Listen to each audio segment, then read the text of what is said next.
सुखी जीवन का रहस्य। अगर आप इस अहम सवाल का जवाब चाहते हैं तो आपको इसे पढ़ना चाहिए। जीवन बहुत लंबा होता है, लेकिन अगर उसके सत्य को स्वीकार ले तो सदियां क्षण में ही बीत जाती है। इस कथा को पढ़कर आपको इसका महत्व समझ आएगा। आपको पता चलेगा कि जीवन का अमूल्य ज्ञान भी कभी कभी छोटे से साधारण इंसान से मिल जाता है। कभी कभी छोटी छोटी घटनाएं, मुलाकातें पूरे जीवन को बदल देती हैं, और अथाह ज्ञान होकर भी पता चलता है कि हमें तो कुछ पता ही नहीं था। ये सभी बातों का अर्थ इस कथा में पढ़े सुखी जीवन का रहस्य। एक महान संत हुआ करते थे जो अपना स्वयं का आश्रम बनाना चाहते थे, जिसके लिए वो कई लोगों से मुलाकात करते थे। एक जगह से दूसरी जगह यात्रा के लिए जाना पड़ रहा था। इसी यात्रा के दौरान उनकी मुलाकात एक साधारण सी कन्या विदुषी से हुई। विदुषी ने उनका स्वागत किया और संत से कुछ समय कुटिया में रुककर आराम करने की याचना की। संत उसके मीठे व्यवहार से प्रसन्न हुए और उन्होंने उसका आग्रह स्वीकार किया। विदुषी ने संत को अपने हाथों का स्वादिष्ट भोज कराया और उनके विश्राम के लिए खटिया पर एक दरी बिछा दी और खुद फर्श टाट बिछाकर सो गई। विदुषी को सोते ही नींद आ गई।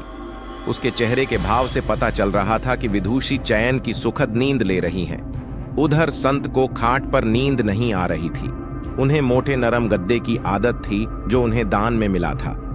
वो रात भर विदुषी का सोच रहे थे कि वो कैसे इस कठोर जमीन पर इतने चैन से सो सकती हैं। दूसरे दिन सवेरा होते ही संत ने विदुषी से पूछा कि तुम कैसे इस कठोर धरा पर इतने चैन से सो रही थी। तब उसने बड़ी सरलता से उत्तर दिया, हे गुरुदेव, मेरे लिए मेरी ये छोटी सी कुटिया एक महल के समान ही भव्य है। इसमें मेरे श्रम की महक है। अगर मुझे एक समय भी भोजन मिलता है तो मैं खुद को भाग्यशाली मानती हूँ। जब दिन भर के कार्यों के बाद मैं इस धरा पर सोती हूँ तो मुझे माँ की गोद का आत्मीय एहसास होता है। मैं दिन भर के अपने सत्कर्मों का विचार करते हुए चैन की नींद सो जाती हूँ। मुझे एहसास भी नहीं होता कि मैं इस कठोर धरा पर हूँ।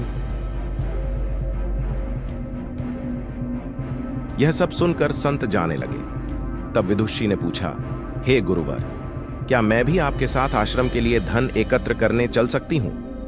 तब संत ने विनम्रता से उत्तर दिया, बालिका, तुमने जो मुझे आज ज्ञान दिया है उससे मुझे पता चला कि चित्त का सुख कहाँ है। अब मुझे किसी आश्रम की इच्छा नहीं रह गई। यह कहकर संत वापस अपने देश लौट गए और एकत्र किया। धन उन्होंने गरीबों में बांट दिया और स्वयं एक कुटिया बनाकर रहने लगे। शिक्षा, आत्म शांति एवं संतोष ही सुखी जीवन का रहस्य है। जब तक इंसान को संतोष नहीं मिलता वो जीवन की मोह माया में फंसा ही रहता है, और जो इस मोह माया में फंसता है उसे कभी चैन नहीं मिलता। जीवन का सुख संतोष में है। अगर मनुष्य जो हैं उसे स्वीकार कर ले और उसी में खुशियां तलाशे तो वो उसी क्षण सारे सुख का अनुभव कर लेता है। जिस तरह विदुषी एक वक्त के भोजन को ही अपना सौभाग्य मानती है और कठोर धरा पर भी चैन से सोती हैं, उसी कारण उसे जीव में सभी सुखों का अनुभव हुआ है। वही एक संत बैरागी होते हुए भी खाट पर चैन से नहीं सो पा रहा था, क्योंकि उसे अपने पास जो हैं उससे संतोष नहीं था। जिस दिन उसने यह सत्य स्वीकार लिया उसे एक कुटिया में भी अपार शांति का अनुभव होने लगा। यह कथा सुखी जीवन का रहस्य कहती है। आज घर में अपार धन दौलत ऐशो आराम होते हुए थी, लोग सुख शांति से नहीं रहते क्योंकि उन्हें जो है उसमें संतोष नहीं मिलता। कहते हैं ना, जिन्हें दूसरों की थाली में घी ज्यादा दिखता है वो कभी खुद चैन से नहीं रहते। व्यक्ति को हमेशा वो चाहिए जो उसके पास नहीं है, और वो मिल जाए तो नई महत्वाकांक्षा उसकी जगह ले लेती है। इस तरह पूरा जीवन असंतोष में ही बीत जाता है और अंत समय में भी चैन नहीं मिलता। अतः संतुष्टि ही जीवन का मूल मंत्र है। अगर इंसान में संतोष है तो कोई दूहक उसे तोड़ ढह नहीं सकता। यही है जीवन का रहस्य।